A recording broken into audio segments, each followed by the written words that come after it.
un paleontólogo ciertamente dedicado, con una vocación y sacrificado, y luchador, y emprendedor, y como todo ser humano podemos tener nuestros errores, pero que merecía la pena y merecía un reconocimiento. Lo habría merecido en vida, pero más ahora todavía. José Gibert murió demasiado joven. Él podría haber visto el triunfo de sus teorías.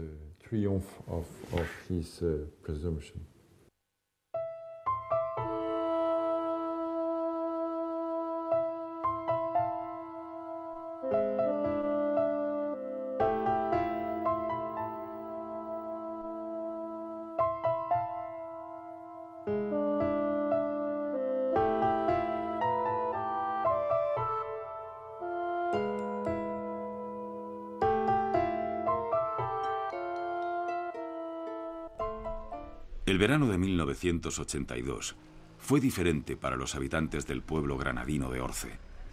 La población, situada en la profundidad de una tierra perdida, casi olvidada, fue testigo de un descubrimiento que puede cambiar el mapa de la evolución humana. El fósil conocido como el hombre de Orce saltó a la luz pública y pronto se convirtió en una molesta piedra en el zapato para la comunidad científica. Pero comencemos por el principio. Cuando José Gibert llegó a este rincón del sur de España para investigar a finales de los años 70, iniciando su convivencia con dos lugareños, Tomás Serrano y Mariana, su esposa. El mundo extraño, el mundo casi argárico, casi neolítico, era el de Ventamicena. Mira tú que aquí pues no había agua corriente, no había luz, ¿no? En fin, por lo tanto pues no había servicio, el servicio era el campo. La comida era muy dura, ¿no? Porque no podían ir a comprar al pueblo, ¿no? Y entonces la alimentación era a base de la cultura del cerdo y del trigo. A mí cuando comía aquí en la cueva de Tomás me daban cerdo de diferentes maneras y trigo también de diferentes maneras de condimentarlo, es decir, migas de pan, migas de harina, etc. No había ni verdura ni fruta y para postre me daban un tomate que era un lujo tremendo, ¿eh? Y el agua era un enorme valor, vamos, tenían que ir a buscarla a 1 kilómetro o a 3 kilómetros y ahí en la venta no había, que era una vida realmente dura. Ahora que en invierno vive algunas veces por aquí, la verdad que para Mariana y Tomás debía ser, u otros habitantes de Ventamicena, debía ser durísimo vivir aquí en invierno, ¿eh? Ellos no tenían transporte, claro, tenían que ir con el borrico pues a buscar el agua o los alimentos, en fin, al pueblo, ¿no? Pues los recursos eran escasísimos, ¿no? A mí la Diputación de Barcelona me concedió una subvención de 30.000 pesetas, antiguas pesetas, y con esto y un Land Rover muy viejo de la Diputación, pues nos trasladamos aquí 3 personas. La verdad que inicialmente los recursos eran escasos, después fueron aumentando, pero vamos, en ningún caso han sido muy abundantes.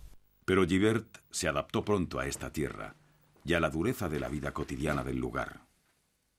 Yo aquí, mira, yo siempre digo 2 cosas, ¿no? Yo me siento plenamente feliz cuando, independientemente de los permisos y de las coyunturas científicas y políticas, me da igual. Yo aquí soy plenamente feliz y nadie me lo va a impedir. Mande quien mande, tenga o no tenga permiso, nadie me va a conseguir quitar la felicidad que me produce esta tierra y estas cuevas, ¿no?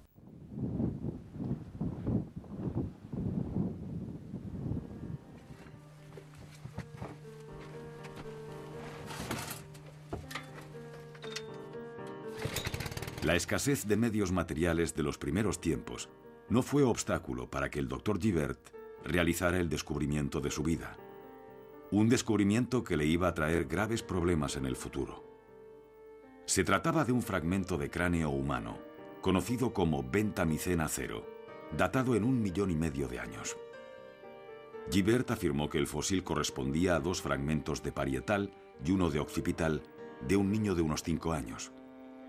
Aquello suponía que la presencia humana en Europa se adelantaba espectacularmente, casi en 1 millón de años, planteando un dilema científico de gran calado. A los pocos meses del descubrimiento, unos prestigiosos investigadores franceses del Instituto de Paleontología Humana de París afirmaron que el resto hallado por Gibert correspondía realmente a un équido y surgió la leyenda del burro de Orce. Habíamos hecho un viaje en París donde habíamos entrado en controversia con ellos. Ellos opinaban que eso ya era un potro. En fin, nos dimos un tiempo de reflexión y en un momento determinado Lumley me llama a mi casa de Castellar del Vallès. Me llama en unos términos tremendamente impositivos. Fue el Henry de Lumley, ¿no? Comunicándome, pero en un aire muy autoritario, un aire tremendamente autoritario, diciéndome, Gibert tiene que convocar una rueda de prensa y decir que usted se ha equivocado, que esto es un caballo y que no es un homínido, etcétera, etcétera, etcétera. Por un aire autoritario, ¿no? Estaba mi mujer en un teléfono de abajo, en la planta baja de la casa, y yo arriba en el despacho, y puedo testificarlo. Y entonces yo le contesté que no, que sería caballo para él, pero que para mí, pues eso seguía siendo humano, en fin, que había hablado con Campillo, que todos estamos de acuerdo en que esto había que mantener la naturaleza humana, con lo cual yo no iba a convocar ninguna rueda de prensa, iba a seguir con mis investigaciones, que él hiciera lo que quisiera. Cada vez que se descubre un fósil humano muy antiguo, se desata una tormenta. Esto es lo que le sucedió al Dr. Gibert. Encontró el hombre de Orce en el lugar y en el momento equivocados. Entonces hay que tener en cuenta que no se conocían yacimientos de esa antigüedad en Europa. Eso también era una dificultad para muchos para admitirlo. Es muy importante insistir en que hasta mediados de la década de los 90, la comunidad científica descartaba el poblamiento de Europa anterior a los 500.000 años. Gibert atrasó la colonización de nuestro continente a la friolera de 1,5 millones de años. Además, sugirió que la salida de los hombres desde África pudo realizarse a través de Gibraltar, lo que terminó por alejarlo de las opiniones mayoritariamente aceptadas en Europa. En París, en el Colegio de Francia, Yves Coppin, el descubridor de Lucy, el Australopithecus afarensis, explica su posición. When in our business, in science in general, you are Cuando en nuestro negocio, en la ciencia, intentas aportar nuevas ideas, sobre todo en lo relativo a los orígenes del hombre, a sus edades, tienes grandes dificultades para obtener adhesiones de otros colegas.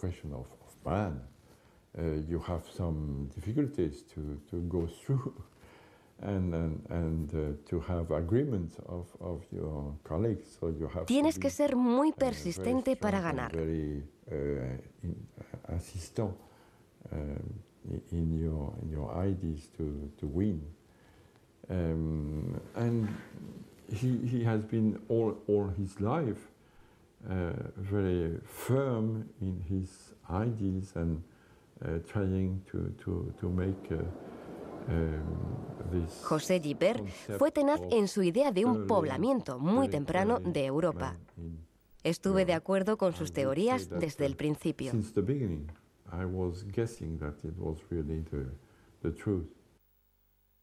Gibert fue acusado de preparar un montaje, de mala praxis científica y de ser un heterodoxo, eso sí, casi siempre en los medios de comunicación. Sobre esta historia se han publicado cientos de noticias y artículos en la prensa generalista y algunos en revistas científicas.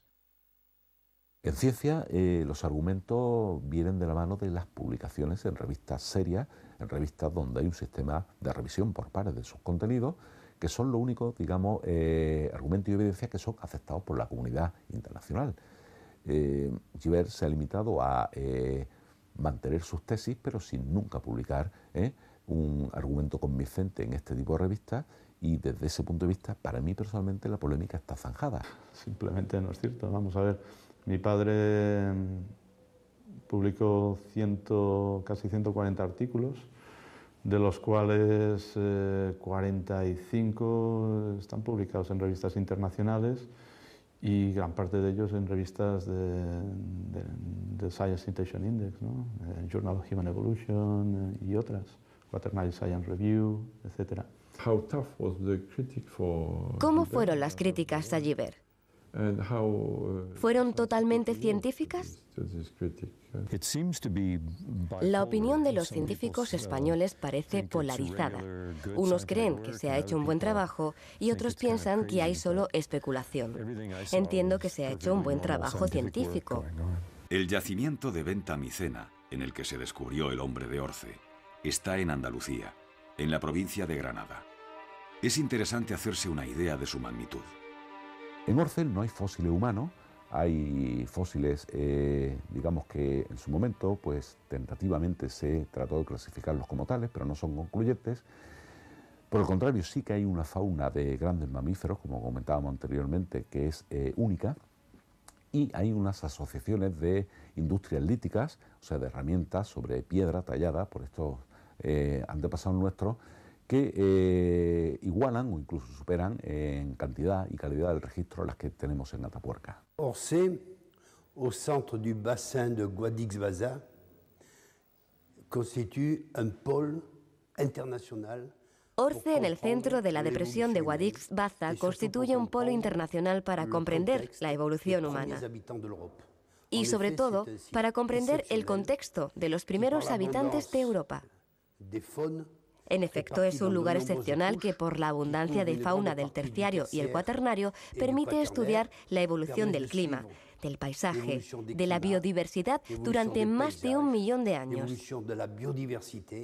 Y desde hace más de 1.200.000 años nos permite conocer a los primeros pobladores de Europa, a los primeros hombres que llegaron al continente por el Mediterráneo.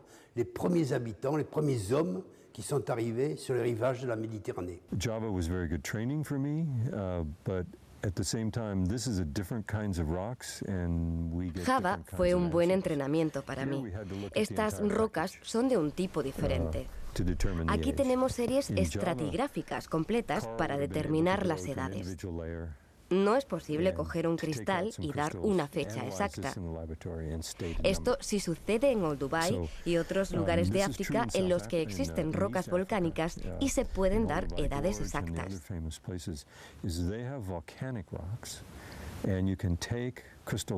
Eso es fácil comparado con Orce.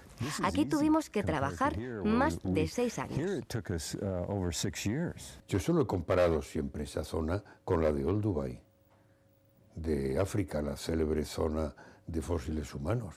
El estilo, si se quiere, de los barrancos, el grado al que ha llegado en la actualidad de paisaje abierto, se parecen muchísimo. Olduvai, en Tanzania, es uno de los lugares catalogados como cuna de la humanidad y uno de los yacimientos más importantes del mundo por su extensión. ¿Cómo es posible que Gibert buscara un Olduvai andaluz? Bueno, pues en septiembre del 1976 yo decido desplazarme de Cataluña a Andalucía, ¿no?, para estudiarla. En aquel momento el objetivo eran los corredores almerienses, en fin, pero aquello lo vemos bastante inerte, en fin, encontramos indicios de nada, con lo cual nos desplazamos al borde del paleolago de Baza y posteriormente hacia el interior, porque enseguida nos damos cuenta que aquí hay maravillas, ¿no? En fin, me paro en Galera, en un bar que se llamaba el Tutuji, allí hago un esquema del lago, acompañado en aquel momento pues, de Agustí, le explico, mira, esto es un lago y este es el borde, debemos hacer una prospección, deberíamos hacer una prospección por el borde del lago. Entonces sigo los caminos que van por el borde del lago, llego aquí a Venta Micena, me doy cuenta que es el final del lago. Bueno, vamos a adentrarnos un poco más hacia el interior. Y con el Land Rover vamos por los caminos, viajamos por los caminos, recorremos los caminos hasta que veo la capa negra, una capilla negra. Siempre en las capas negras que son reductoras aparecen fósiles. Enfocamos hacia allá. Me acompañaba en aquel momento Narciso Sánchez, un granadino de Trevélez, en fin, afincado en Cataluña de muchos años atrás, que olía los huesos. Y él me decía, allí están, allí están, allí están. Y yo decía, yo creo que sí y tal, ¿no? Y nos aproximamos y la sorpresa es que los huesos no estaban en la capa negra, sino la blanca de encima, y había miles. En fin, de manera que fue una historia como muy